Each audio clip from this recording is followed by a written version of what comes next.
Yung mga NPA na recently nag-receive ng mga kanilang mga tulong sa gobyerno ay nakumbinse sa pagpababa ng mga bundok dahil sa pressure ng focus military operation natin, sa community support program natin, and of course yun sa pakipag-ugnay sa mga local government para makumbinsi mga ito na bumaba. Yun yung basically yung nag-udyok sa kanila bumaba. Sa hirap ng buhay nila sa taas, hindi sila na masyado nakakain.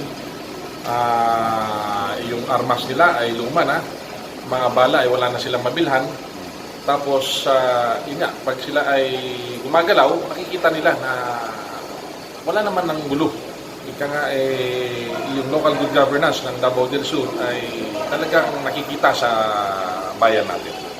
Sir, may isa nag-surrender, si Amahan. Bakit umabot ng 12 firearms ang na-surrender nito?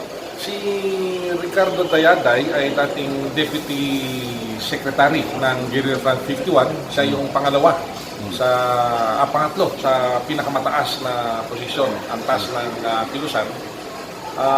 It so happen na alam niya kung saan nakatago yung mga lumang firearms nila. Yung mga, as I've said, maraming baril ang mga Guerrilla Front 51 at saka yung mga New People's Army natin. Kaso sa konti na ang may hawak na baril, ito ay kanilang tinatago. Tapos sa kalumaan, minsan talagang hindi na rin magamit. So itong si Dayaday, alam niya kung saan nakatago yung iba at saka yung iba ay nakumbinsi niyang ipalabas yung mga baril, lalo na yung mga kinuhanan nilang masa. Sir, ilang lahat sila, sir, ang binigyan ng... Sa ngayon, ang nawardan ngayon is mga 21 na katao kasama ang 3 babae na NPA dati. So sa ngayon, sir, mayroon pa bang NP na iwan sa bundok? Marami pa. Although hindi naman ganung karami tulad nung mga nakarang taon, marami na po ang tawag nila yung nag-ambak o umalis sa grupo. Ang problema rito ay hindi sila nagsusurrender ng formally sa gobyerno. Kaya nga nananawagan kami sa mga kamag-anak nila na kung pwede, formal silang mag-surrender sa gobyerno para talagang matapos na itong gulo na to.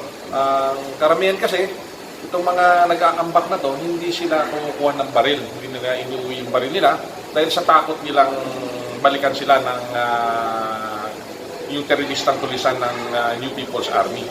Pero sa katunayan, pwede natin paprotektahan ito pag bumaba sila, dalhin nila yung armas nila, maprotektahan natin yun sa tulong ng local government ng Davao del Sur. Naglaan ito ng pera para sila ay matustusan yung kanilang pamilya at maproteksyonan lalo na sa mga seguridad ng pamilya ng nag-surrender. Mayroon pa ba silang na-recruit, sir?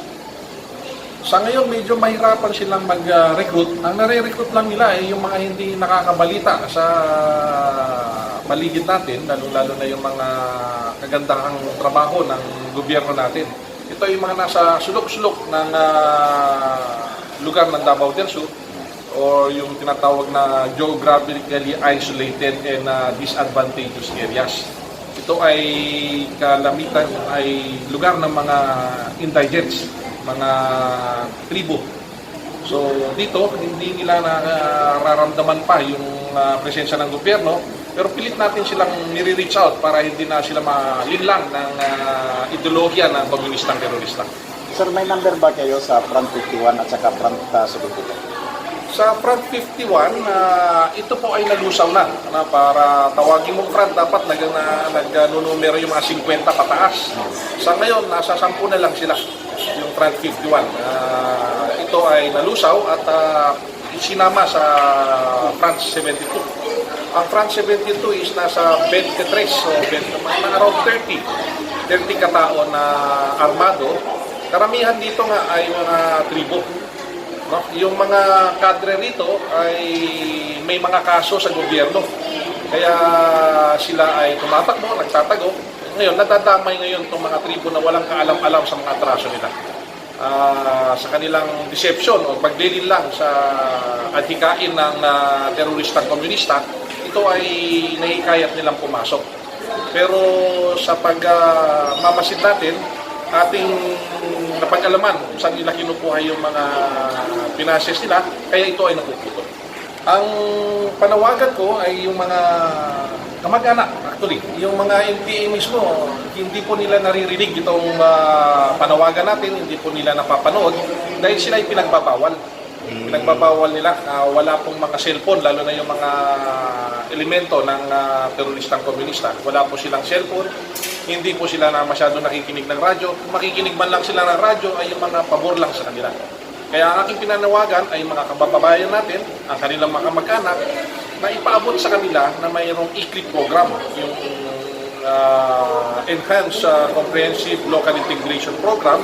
Meron din tayong yung National Task Force in Ending Local Communist or Communist Armed Conflict.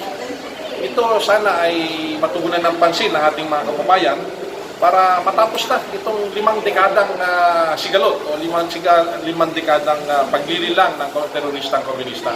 So ating kumbinsihin ating mga mag-anak na hindi nakakarating itong mga mensahe na to, na sana'y bumabani sila bago magbagong taon. Yun po aking mensahe.